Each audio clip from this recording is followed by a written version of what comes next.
Ladies and gentlemen, boys and girls, dudes and dudettes, the sexy and the not so sexy, big children and little. I am the novelist, author, poet, Lamont Anthony Wright, aka Graffiti Blue. Let's try this again, shall we? Let's try this again.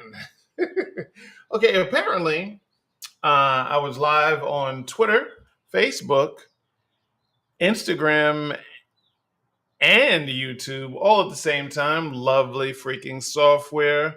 Yeah, and had an audio issue, so no one could hear anything I freaking said. Amazingly frustrating, but I am not going to pass any of those vibes to my people out there. So let's make sure we have enough light, first of all. Don't we love the technology era? Don't we love it? I love it. And we're just going to chalk up things not necessarily working to God's plan. That's just what it is. You know what I mean? As much as we don't understand it, as much as it might frustrate us, as much as we may run our heads into a brick wall, there are greater forces at play that we do not understand. And just like the footprints plaque, we're sitting here confused, thinking the good Lord didn't help us. And then when the good Lord points out that the reason why there's one set of footprints out there and not two is because that those points of when there was just one set of footprints, I was carrying your punk ass. I didn't leave you alone, my child. I was actually freaking carrying you. However, welcome to the Just My Thoughts podcast. I am your host, Lamont Anthony Wright, aka Graffiti Blue. It is April 2nd, if you can hear me. The software says you can. Hopefully, you can. It is a beautiful Tuesday afternoon in a sunny California today, which is a nice thing. We had some overcast and some clouds. It's about late afternoon here, Pacific time for you hearing my voice. Got rid of the chops, and they're already coming back. This is how fast it grows back, ladies and gentlemen. You can shave on Monday, and silver whiskers is coming back on Tuesday. But let's get right to it. In the Just My Thoughts podcast, the title of this bad boy is Being Competitive is Not Hate. Being competitive is not hate. Being competitive is not hate. But silence can be. And I'll explain. In the realm of creativity, hopefully you can hear me. I don't want to video vlog for freaking the next 10 minutes and nobody, yeah, it's just my freaking mouth moving. But in the realm of creativity, no matter what you create, it's going to breed the spirit of competition. Okay. This is amazingly prevalent in the hip hop culture, especially with everything going on with Kendrick Lamar and everything going on with Drake and everything going on with J. Cole. Mother F, the big three, is just big me and all of that jazz. We understand that the spirit of competition, especially in hip hop, is mucho grande. It's a big freaking deal. But I know that the spirit of competition is not exclusive just to hip hop. It is amazingly prevalent in all creativity, and I will prove it. And anything you create, you can bake a cake. Okay. And let's say there's a potluck at work. You make a cake to bring to the potluck at work or whatever you make. Hell, you can make a macaroni and cheese. Typically, macaroni and cheese is my go-to for the potluck. Okay. Make a very good macaroni and cheese from scratch. Very simple. Bang, bang, bang. Make it, bring it to work. Everybody loves it. But if it was a cake, if it was a freaking macaroni and cheese, if it was whatever you like to cook, if you bring this thing to work, you don't want it to taste bad. Or if you make a macaroni and cheese and three other people made their macaroni and cheese, You want yours to be at least good, if not the best. Nobody wants to be that person that's just like, ugh, you ate Marsha's macaroni and cheese. Ugh. The spirit of competition is alive and well. Now, my mac and cheese being better than her mac and cheese, does that mean I hate her? If I scrutinize her ingredients, if I'm just like, oh, you use that many eggs, you use that much milk, you do that, you put what? You put breadcrumbs in yours, you do what? Does that mean I'm hating her? No. It's just competitive. It's just competitive. So whether you sing, whether you dance, whether you rap, whatever, whether you play an instrument or whatever, whoever does what you do, it is human nature to want to be better than them. But just because you want to be better than them, just because you want to be as good or as great as them, and just because you're highly critical of them and yourself does not mean you hate anybody. It's just competition. All right.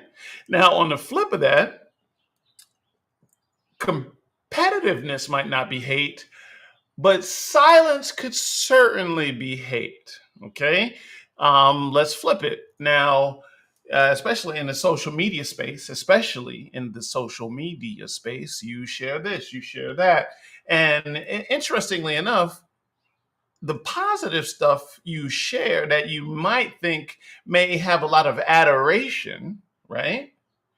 Might not get as much adoration as maybe something negative. Let's break it down. Okay, let's say you just graduated college. Let's say you just did something wonderful with your life. Let's just say you just finished all of you just learned martial arts. You got your black belt in martial arts. You got your freaking law degree. You hit the lottery. Any news that's positive, but only positive for you.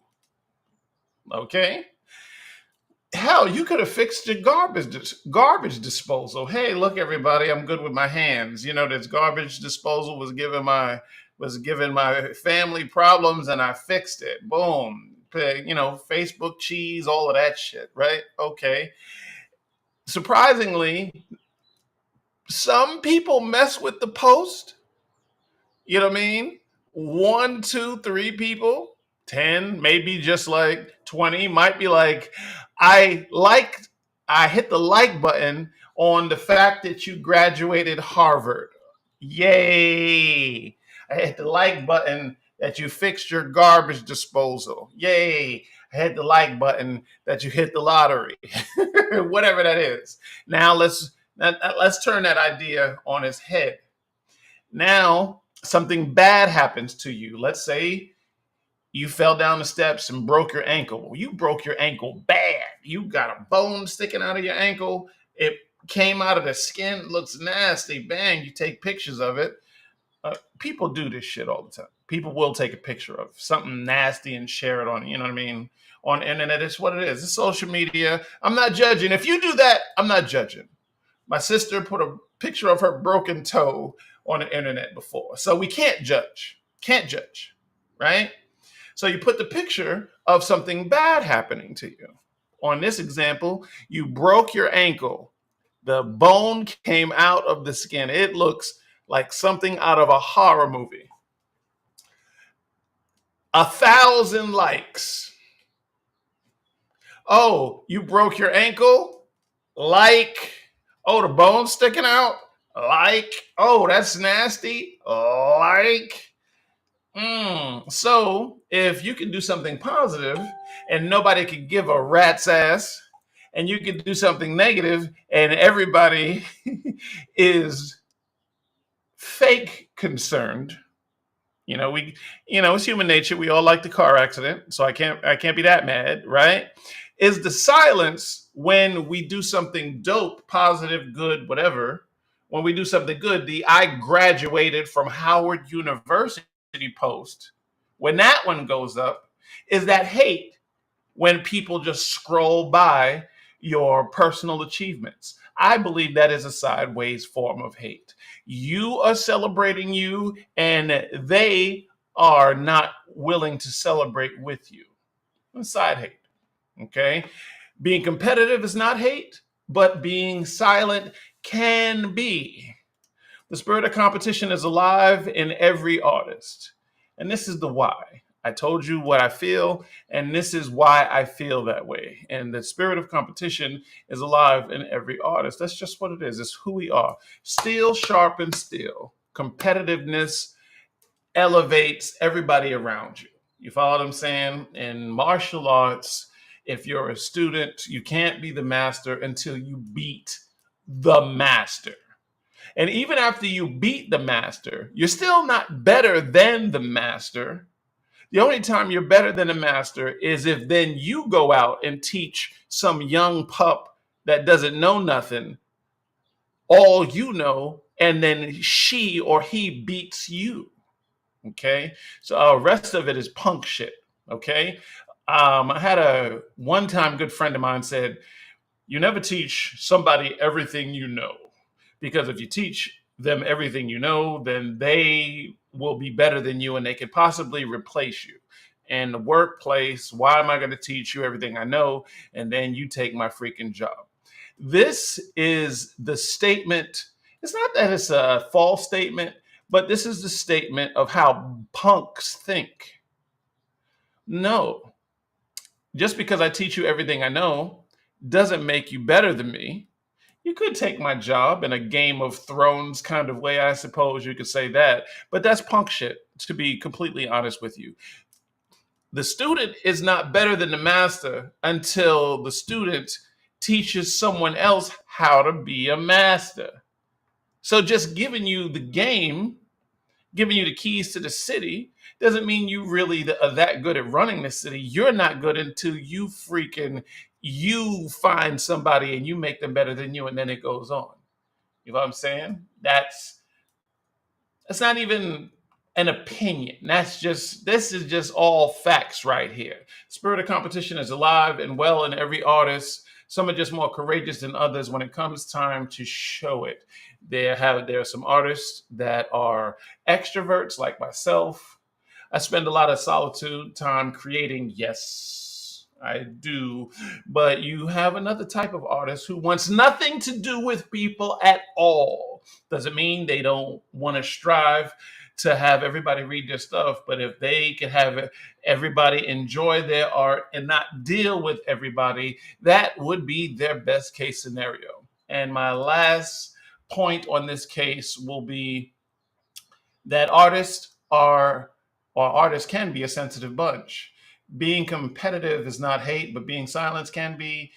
My last point in this self debate in this podcast, welcome to Just My Thoughts podcast. If you're just joining us, is artists can be a sensitive bunch. The example I'm pulling from is when Erica Badu, right before she filmed Call Tyrone, she had a disclaimer right before she sung Call Tyrone for the first time, or at least recorded for the first time, rather. And she said, hey, you know, just know we made this stuff up on the fly during a jam session, blah, blah, blah, blah, blah. And just know I'm an artist and I am sensitive about right? That's what she said for all my Erica Badu, for all who know the reference, right?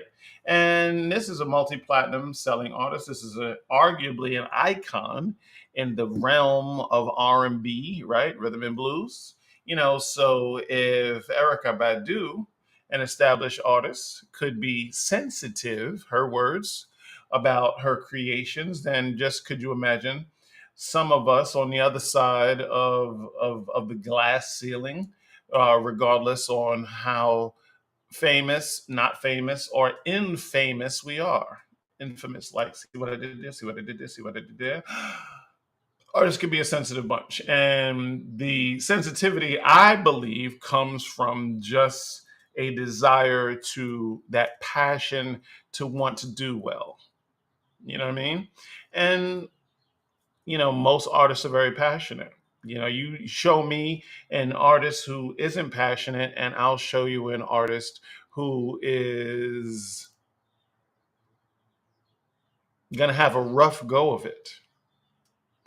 Ladies and gentlemen, boys and girls, dudes and dudettes, the sexy and the not so sexy. Thanks for listening. We're going to end this at the 15-minute mark. Hope you enjoyed it. I hope you could freaking hear it. Sorry about the audio issues last time. I'll see y'all a little bit later.